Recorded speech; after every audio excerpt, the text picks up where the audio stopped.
the Mentor Podcast with Dr. Karen Tyndall and Dr. Laura Schwint.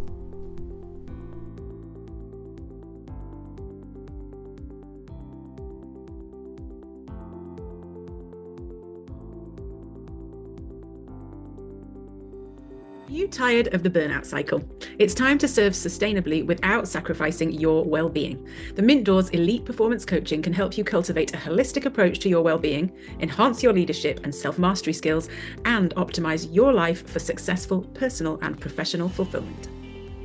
So don't put your true best self potential on hold any longer. Begin now by scheduling a complimentary Minty Moment Impact Chat and embody your radiance today. Now, welcome to the Mint Door Podcast.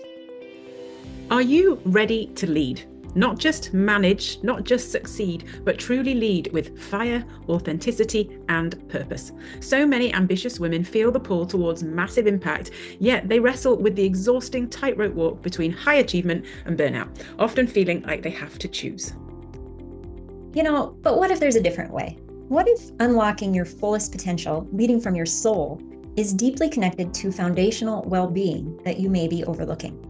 Well, get ready to be inspired and maybe even have your perspective shifted, because our guest today is a phenomenal force changing conventional leadership norms. She's Dr. Meghna Dassani. And while you might initially think dentist, that's just the beginning of her incredible story.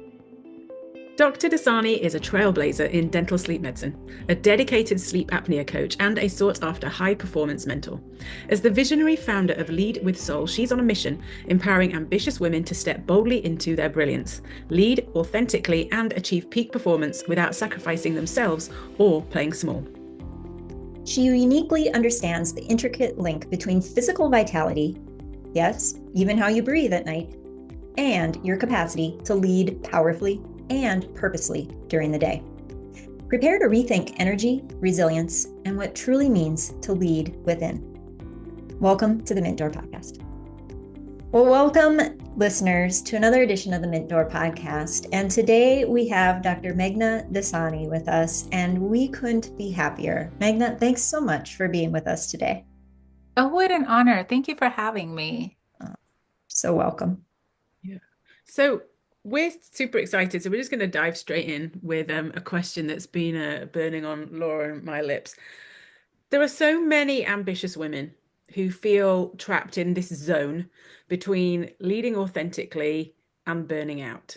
So in your experience, what have you found to be the single most important mind shift, this is a tongue twister, mind shift set is what I'm trying to say, required to kind of break free from that and get to that point where you're leading sustainably and it's maintaining, you're able to maintain it?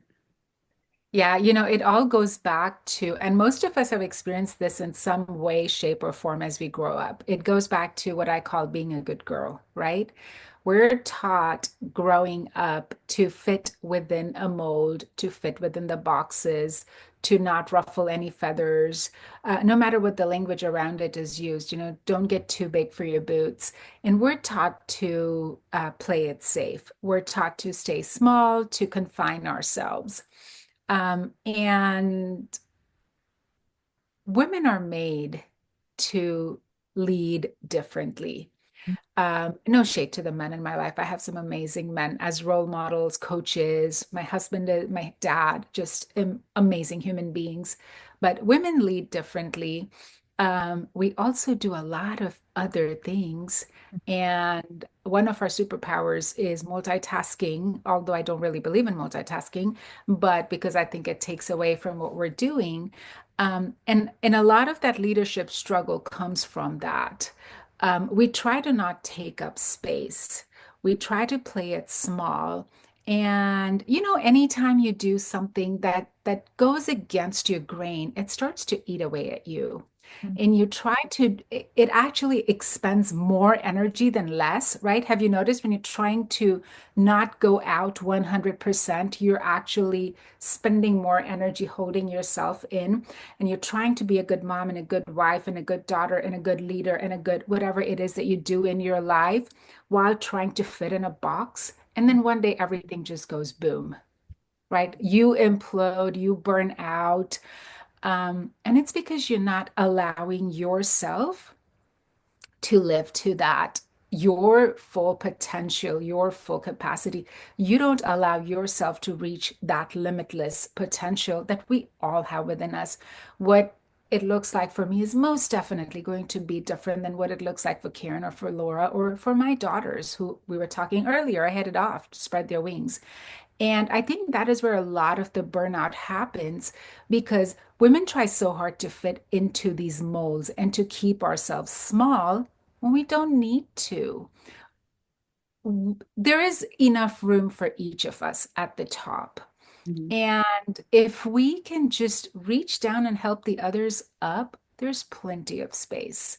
Um, Bringing sending the elevator back down, elevating others around us is the surest way to not hit that level of burnout and actually have fun doing what it is that we're doing. I don't know if this answers your question roundabout way, but I feel like that somehow is the magic space between us being able to do what we are made to do as well without hitting that burnout. And that mindset shift, as you were talking about, is don't play small.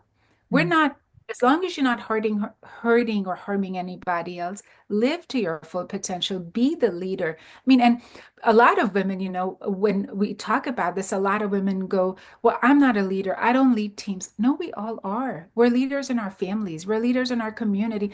You're a leader to your puppy if you have a puppy. You know what I mean? So I think that would be the greatest mindset shift that I would say is live to your potential, lead to your potential. Don't play small. Mm. I mean, thank you for sharing that. It's fascinating. It seems to be, and it's so topical at this time, that we hear of so many people talking about how women are different from men, Mhm. how the things that women have been told to do have been designed because it was designed for a man, how medical research in the past has all been done for men, how that this idea that women lead differently to men, and we are historically playing small. When did you realize this? What was your awakening to it can be different? I have been a dentist for 28 years. It comes down to my journey in dentistry. Um, Practiced back home in India, moved to the United States when I met my husband. I worked for, about 6 years before I purchased my practice. And the practice that I worked at, as it was an associate at, was owned by a couple of men. And the practice that I took over, I also took over from a male dentist. And that has been the structure that I've been exposed to, right? So in the early years of my practice ownership, I tried to lead like a man, Mhm. which for me, and you guys know me, we've been friends for a while. Um, I am extremely emotional. I love hugs. I'm loving on my team, my patients, like we're all intertwined. Like that, the connection is different. And for the longest time, I tried not to get involved with my team, like, in their lives. We kept that professional distance, which you're supposed to, right? That's what all leadership books tell you to, like, keep that distance from whatever. And I was miserable. My team was miserable. And now I can look back and say I was turning into, if I wasn't already, a toxic leader, a toxic workplace. The worst thing, I was unhappy. Like I hated going to work, not because I hated dentistry. Dentistry is fun, not because I hated my patients. I just didn't like the space I was going into. And then, as all things that happen with families that are close and connected, I was venting about this to my mom, and my mom said, do what feels right to your heart. Like, forget everybody else. She didn't use such nice words, but she's she said, away with all of what people think you need to be or whatever. What is it that makes you feel like you want this space to be? Honest truth is I spend more time in the office than I do at home. I spend more time with my team than I spent with my kids. And that was the day I decided, I'm like, this is it. If I lose team members in the meantime, if I lose, patients or whatever, people don't like what I'm doing, how I'm doing, they're not meant for me. And that turned everything around.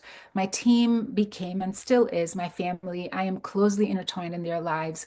Same thing with my patients. My patients will call me first. We had a lady who just lost her husband, who was also a patient of the practice. And the first people outside of her children are patients of the practice too, was us, to tell us that her husband was in hospice. Her husband had passed.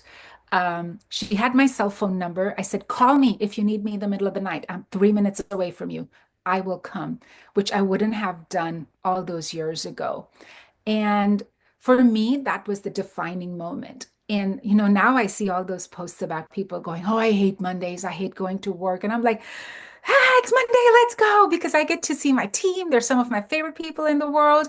I don't dread Mondays because that's a happy place for me. Just like, when you come back home and you're like, yes, take your shoes off, get comfortable, get into your pajamas. That's what my mind feels when I go to work because I love what I do. I love the people I do it with. We're constantly singing, we're dancing, we're sharing stuff like, what? Your son said, what? Oh my gosh, my kid wants to go over to North Carolina. Who said she's allowed? Everybody's in on it. And for me, that was the defining point. I'm like, I don't want to be that person. And I chose not to. That's a beautiful story. And I love, you can just sense the joy emanating from you as you talk about this change. And I think that's so encouraging for women to see that because, we have been taught a certain way that is the way to lead, right? So if there's a woman out there that's listening to this right now that resonates with us and says, me too, I want to just be me in my leadership role. I want to bring more of my qualities, my feminine qualities, empathy, collaboration, what they may be. But I've been doing it this other way for so long. Maybe, I don't know, do you have some good insight into how to lean into this, how to start? What could they do?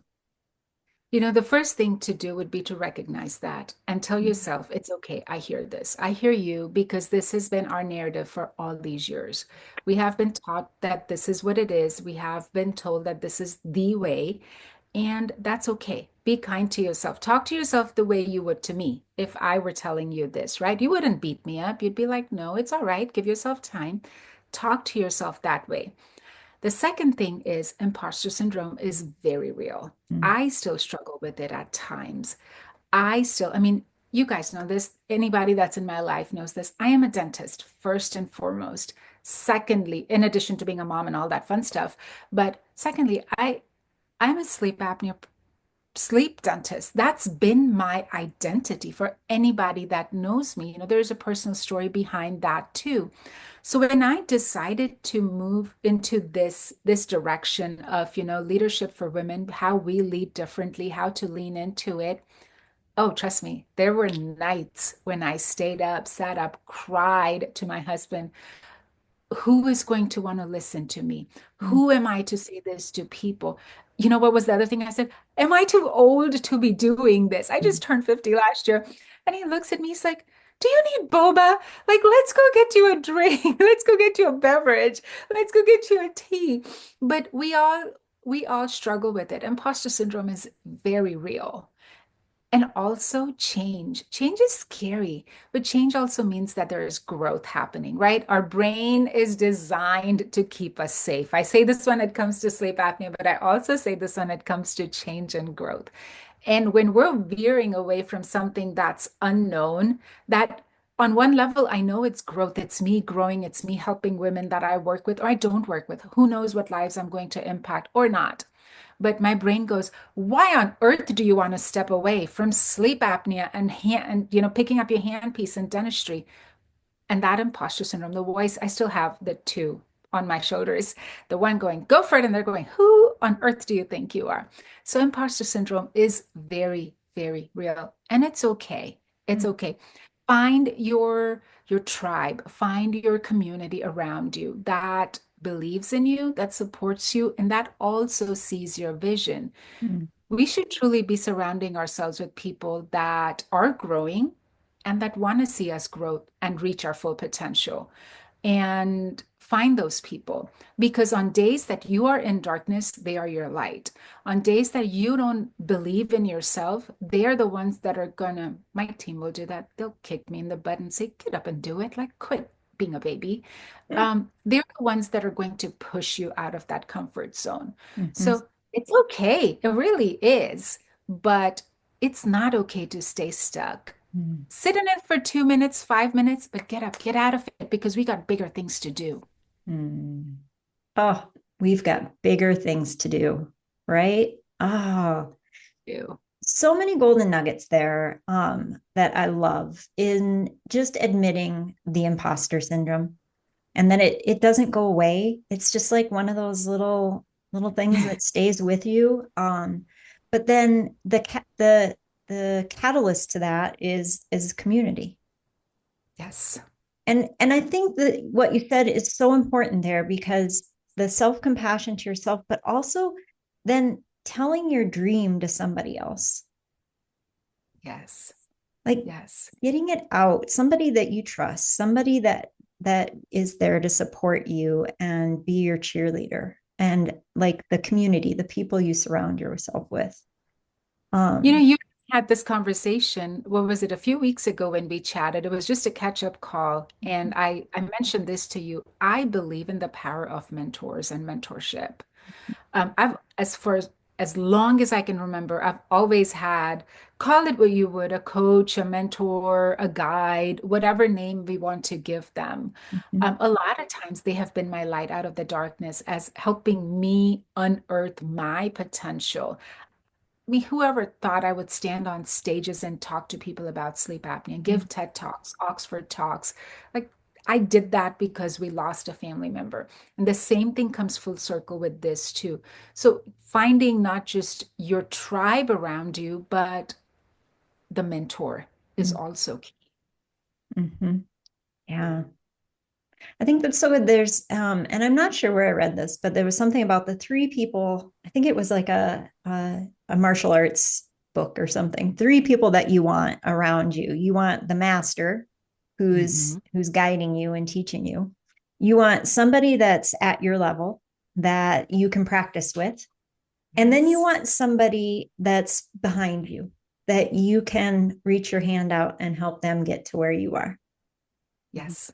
Yes. And I feel like that's exactly what you're saying is you have your mentor, you have your people, and then you have the people that you're helping along the way.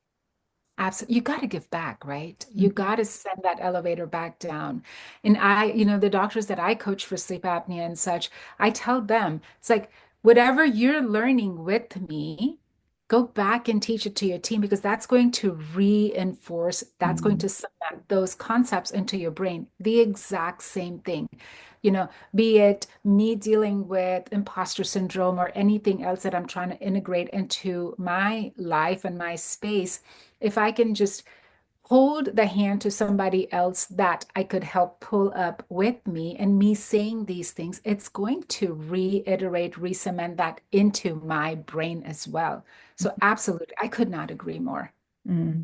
Yeah.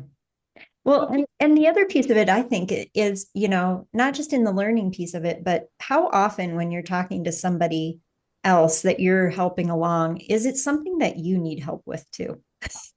Yes, yes, Right? And yes. you're like, oh, I need to be listening to this too. That is true. Very true. So I think powerful. Yeah. we tend to teach or do what we need the most. Mm-hmm. But Absolutely.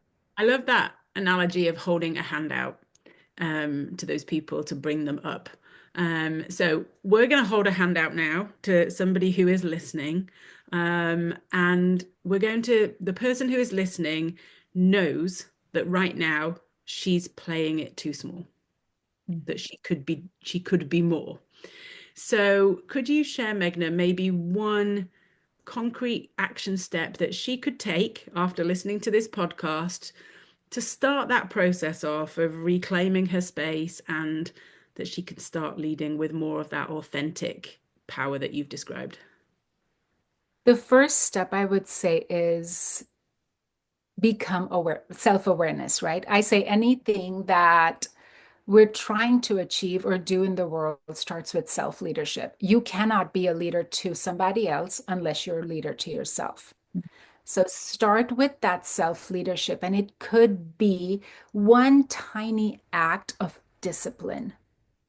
It could be, I am going to journal for 10 minutes every day. By the way, journaling is so powerful. I know, guys, I mean, preaching to the choir here, but um, or even 5 minutes of meditation, quieting my mind. When you are able to bring that to yourself, there's so much clarity that comes about incorporating that morning routine, setting those boundaries for yourself and around yourself. The minute you stop self-sabotaging is when you take away the power for others to do that with you. So whatever, and it doesn't have to be overwhelming. Pick the one thing that you know you've always wanted to do, you've always wanted to accomplish by way of self-growth, and set an intention to do it. There's a book that we're reading in our book club. It's called Hello Fears by Michelle Poler, Poler. And one of the action steps that she has in there is 100 days of something. So within our book club, everybody's picked, somebody said 100 days of no negative self-talk. How huge is that? Huge. 100 days of journaling. Just journal like a page, 2 pages, 3 pages every day. So pick something like that that's going to give you that self of accomplishment. And then we start to build on it, baby steps. But always remember, reach out. We're all here for you. I know you guys, I speak for you because I know the kind of amazing humans you are. Myself as well. We're here to support whoever it is that needs that fist bump. You got this. I think everybody can take that advice. Everybody would benefit from a fist bump every now and then. So maybe this is like everybody who is listening, pick one thing. And what's your one thing going to be? Because you don't have to be thinking, or maybe you think I don't play it small, but maybe you could play it bigger. Yeah. So maybe that's a challenge to everybody who's listening. What is that one thing? I like that. What is the one thing? And then who are the people that are going to fist bump you along the way when it gets hard, or when, you run up against those challenges or those obstacles, right? Yes, yeah. And sometimes it's okay to go ask for that fist bump, right? Like now there's this TikTok challenge that's going on, and it says, I really needed a hug, but instead so it's somebody that says they needed a hug, but they went and got a cup of iced coffee or went shopping or whatever. So I say, I really needed a hug, but I went asked for that hug, right? Go ask for the fist bump if you need it. It's like, hey, I really need a friend right now. It's okay. Nobody's going to judge you. People are happy to help. Ooh, that's so good, because I think as women, we have a really hard time asking for help, right? Yes, because Like, we're supposed to be able to do it all. right? Yeah. But you're so, like, when somebody asks you for help, it always feels so good.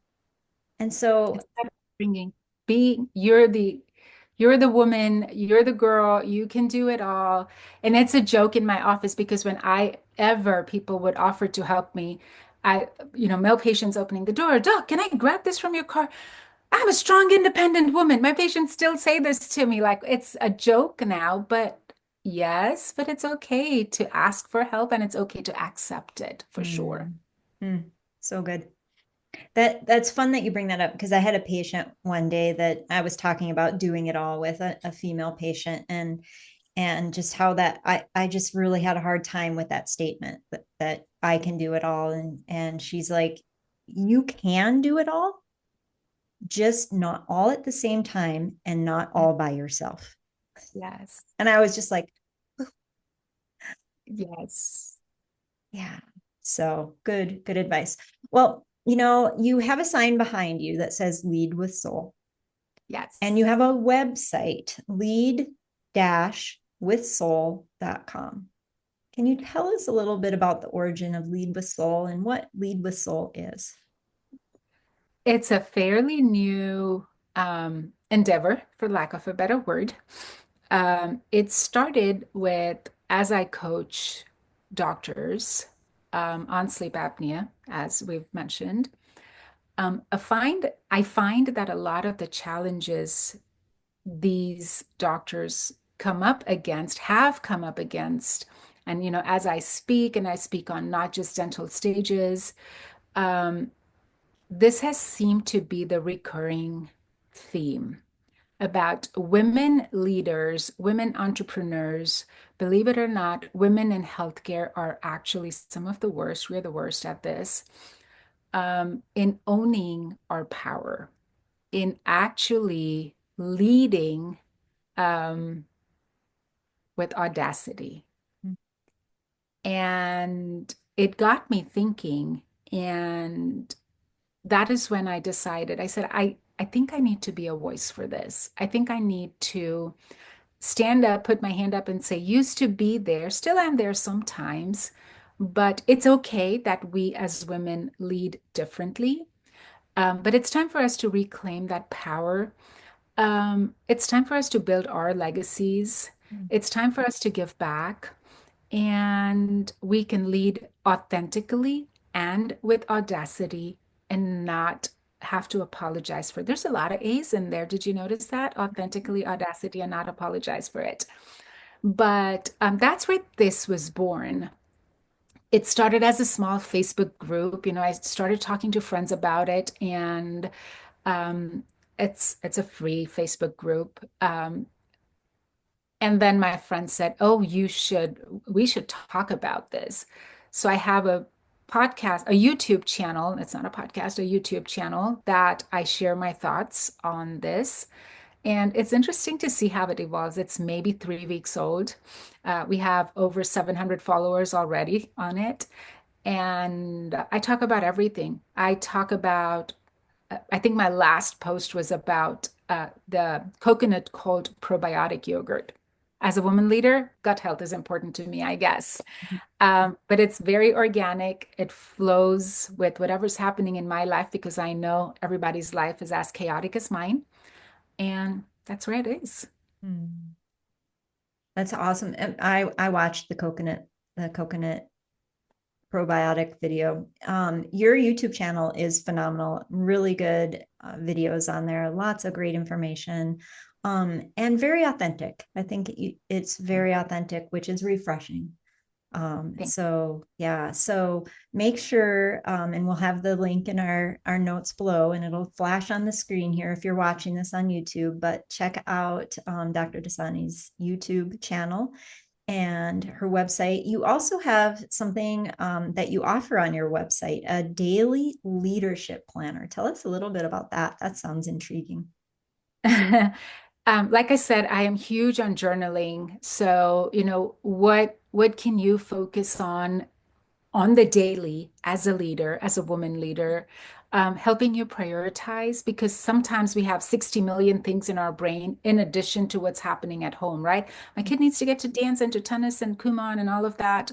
And it helps you kind of build out your top priorities because a lot of times, if you've actually accomplished the big goals, or at least made a dent in it, it gives you breathing room and it makes your day go by a little bit easier, but getting the priorities right as well. So it's just a little tool to help us organize and have a more positive impact on our day as the day goes, and just some journaling prompts for times that we might get stuck.